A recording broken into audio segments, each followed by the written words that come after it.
She ain't got no money in the bank.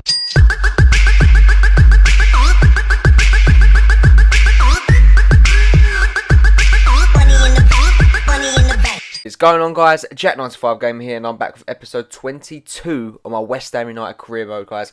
And we kick off the episode here going into an FA Cup game against Newcastle at St James's Park, which is going to be a very difficult game. Obviously, Winston Reid is back from suspension, and we're fielding out quite a strong team because obviously missing out on the League Cup final was absolutely gutting for the team. So we want to try and get some success this season, and obviously the Premier League has been a massive success for us. You know, getting European football.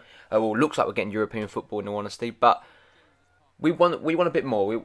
We're looking for a bit more, and we want to win the FA Cup. Chelsea, QPR, City, Borough, Swansea, Sunderland, obviously us and Newcastle all still in the competition, so there's still very strong sides going in this one. So we definitely know that beating Newcastle will just be the start of all the tough fixtures that we probably will be facing. So I'm hoping it ain't another Chelsea and West Ham final, because I'm getting quite sick of playing Chelsea now. Because it always seems that every final I'm ever in, no matter what career mode, I always seem to play Chelsea. Even my Atletico Madrid one in the final of the Champions Cup, I did meet Chelsea. But it would be us against the first chances. Collins' deflected cross nearly caused all the problems for Newcastle, and they did concede a corner, which Grenier is going to put into the box here eventually. He lines it up, he does put it in there, and it does find, I believe that's Gonzalez. It comes off of a lot of Newcastle heads, and it looked like it was going in, not for Anita getting that off the line there. But Alex Song picks up a loose ball now, right and deep in the Newcastle half. He does really well to get past his man and puts it into the box. Enner Valencia would win the header, and it had Krul scrambling across his goal there, but West Ham still keep the game at 0-0. But Grenier onto the ball now yet again, does really well. He sees that run from Enner Valencia, and the ball over the top was beautifully timed to find the Ecuador man. He gets past his man here, and unfortunately cannot find the back of net, and Zaza couldn't make the most of the opportunity. But we do bring on Morgan and Milfitano for Simone Zaza, who seems to be limping now, and that could be another striker out for us. But this is the formation we're going with: 4-3-2-1. Gonzalez on the left and Milfitano on the right. Valencia playing up front on his own. Obviously, this is a midweek cup game. So we've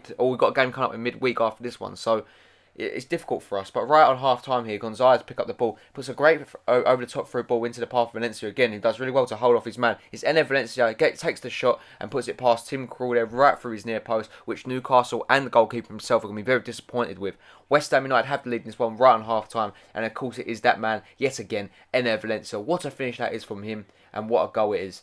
Look at this. You just don't get no better than that. Oh my word.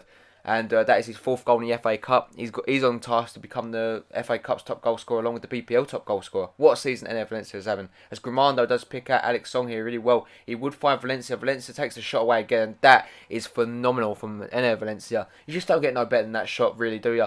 What a finish that is from number 31. A great, perfectly timed finesse into the top corner. He had no right taking the shot from there, in all honesty, but he took it, and that is a finish of dreams. Look at this. Alex Song plays him in. He makes the space for himself and just goes it round the player and the post, and that is just brilliant. Look at that. No chance, Tim Krul, at all. West Ham United have a cushion now in this game. As again, we're going the attack with Milfitano. He picks out Gonzalez with a fantastic ball. Yet again, we're causing them all kinds of problems. The ball comes in. Tim Krul does scramble to get that one, and they do get it out of trouble. But Hydra picks up the ball now down at the left back side. He does find Sissoko. Sissoko crosses it all the way in. It headers, but it's safe into the hands of Spiegel, who's looked good as we do bring on Bahuli and Sacco for Grenier and Valencia, trying to change the game up a little bit with 20 minutes left to go. But it would be Newcastle who attack a few minutes later with Gouffran, who would find CM De Jong. What can De Jong do? He crosses it all the way in to find Pedro. Is it Perez? Ayoze Perez. He does find the back of the net though, the Newcastle man. Give him his due, and he does make it 2-1 with 15 minutes left to go. This is going to be an interesting couple of minutes left at St James's Park. Collins tried his best to get that off the line, but unfortunately he would find a way into the back of the net there.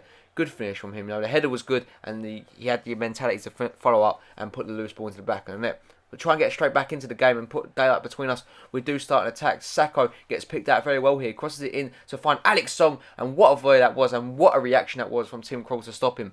Into the last minutes of the game now. Newcastle with a real opportunity. Song gets the ball. He doesn't quite clear. It falls to Cabella. And there was a hint of a penalty. But I believe it was his own man that took him down there. You have to rewind that and have a look. But we do walk out of here with the FA Cup win and going into the semi-finals. Important win for us there. Very important. I'm happy. A Valencia double did sink Newcastle in the end, and their late forge for a comeback just didn't work in the end. So, as you can see here, dominated the game really, in all honesty, and it was quite annoying that we had to change formation throughout the game, halfway into the game. Well, not even halfway, about a quarter into the game.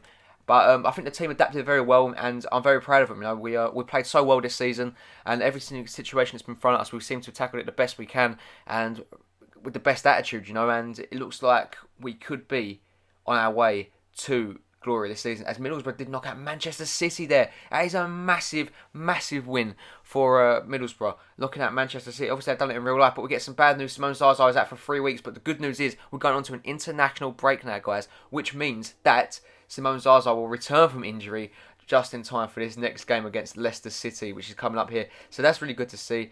Obviously, there's international break, and then they come back, and it's so good to see. It really is. And then he comes into the office a couple of days later and says he's okay to play, which is even more good news. So it was an injury, but he's bounced back very quickly from it. He's recovered very well, and I'm happy about that. So, you know, that is the perks of taking him off early, getting the treatment to him, and, you know, well done to our medical staff for getting that done. But anyway, guys, questions. Leave your questions for Manager on Monday. If I get enough questions, I will do that. So if you're watching this video now, make sure you leave your questions for Manager on Monday, and I'll try to include them on Monday's episode. If I don't get enough, obviously, then I won't. Obviously, I won't do the episode. I'll just do a normal episode. But as you can see here, we're going into the game here against Leicester City at the King Power Stadium. And every time we play Leicester, guys, it is a very tough game. We have to find ourselves only scoring 1 goal against them, 1 or 2 goals. You know, it's not like we dominate the game, because their defence is actually so good. I don't get how they're down in 15th place when they defend so well. Here's their starting lineup: Cambiasso, Schwarzer, Upson, Albrighton, Kramaric, all players you can pick out there that are dangers, you know. And obviously Urawa on the bench, along with Jamie Vardy and Mahrez, who's also quite good players. But 12 minutes into the game, it would be Leicester get the first opportunity from a corner here. Cambiasso puts it into the box, but Adrian comes and collects that with safe hands, and it just shows what season he's having. He's very confident, and he's kept us in a lot of games, Adrian, so very well played to him. But Leicester will come on the attack now with Lawrence. Lawrence crosses it all the way into the box. He would find Kramaric, who comes really close there, but I think Adrian might have had that covered. Leicester very trying to push for that opening goal in this game, though, but Valencia takes the ball down on his chest very well here. Here comes Enner Valencia. He shoots, tries to beat Schwarzer at his near post, but the Australian goalkeeper was having none of that there, and he produces a fine save. But again, the ball would come in from Leicester. It would get cleared away. Sacco would win the header. It would fall into Enner Valencia with the shot, and again, Schwarzer looks comfortable collecting the ball there from the shot. Again, we come on the attack again with Valencia. Does really well here. He plays it into Sacco. What can Sacco do? Great bit of footwork here from Sacco. That is incredible. And he shoots, but he just don't have the finishing product there. Leicester stay in the game, and now from a free kick, they put the ball in. It's headed away. It does find Urawa, who finds Robert Hoof with this shot. It falls to Urawa again, but he can't put it into the back of the net. The game still remains at 0-0, and Leicester are looking like the better side at the moment in this game, as we do bring on Zaza, Gonzalez, and Richelli Bazoa. Obviously, he's back from serving his ban, so that's good to see. And as you can see here, Leicester will come on the attack. Mahrez would find Drinkwater. Drinkwater into Albright. Back into Drinkwater, and that should have been 1-0 yet again. Leicester are just missing all these great opportunities again, as Mahrez gets us onto the ball now at the far post. What can he do? Takes on Cresswell very well here. He gets away from the whole defence, shoots from range. That would have been a phenomenal goal if he found the back of the net there, but it just wasn't to be. As a West Ham now looking to put a blow into Leicester, as Gonzalez would trying to find Sacco. Sacco keeps onto the ball here. He shoots. Good save there from Schwarzer, and Zaza couldn't get onto the loose ball there. The game's still at 0-0. Right at the last minutes of the game now, Zaza will get onto the ball yet again. What can he do? Can he salvage 3 points for West Ham here? He does really well, gets away from his man. It's Simone Zaza. What a save again from Mark Schwarzer. The game finishes at 0-0. Leicester should have got 3 points in my opinion. They outplayed us, and it's a disappointing performance from West Ham United. But we'll take the 1 point. It's a point closer to securing European football, which I'm more than happy about. As you can see, they had 4 shots. We had 7. We kind of dictated play a little bit, but they saw a bit more of the ball, and it was quite an enjoyable game for everyone to be involved in. So very well played there to Leicester, and very well played to us. I think we had a fantastic game, and as you can see here, Mark Schwarzer pitched up man of the match with a 9.2 rating. He was great for a Leicester, so he definitely deserves that claim. He was brilliant. He kept them in the game, and as you can see, the guys, that is going to bring an end to this episode. Remember to ask questions in the comment section down below regarding the career mode that you want to be seen answered. As always, guys, if you did enjoy the video, make sure you do hit that like button. I'd really appreciate it. If you're new around here, you enjoy the content that you're seeing, make sure you do hit that subscribe button, guys. It is free, and you'll never miss an episode of Career Mode ever again. I do upload Ultimate Team content too. As always, I hope you all have a really nice day, and I will catch you all in the next one. Peace.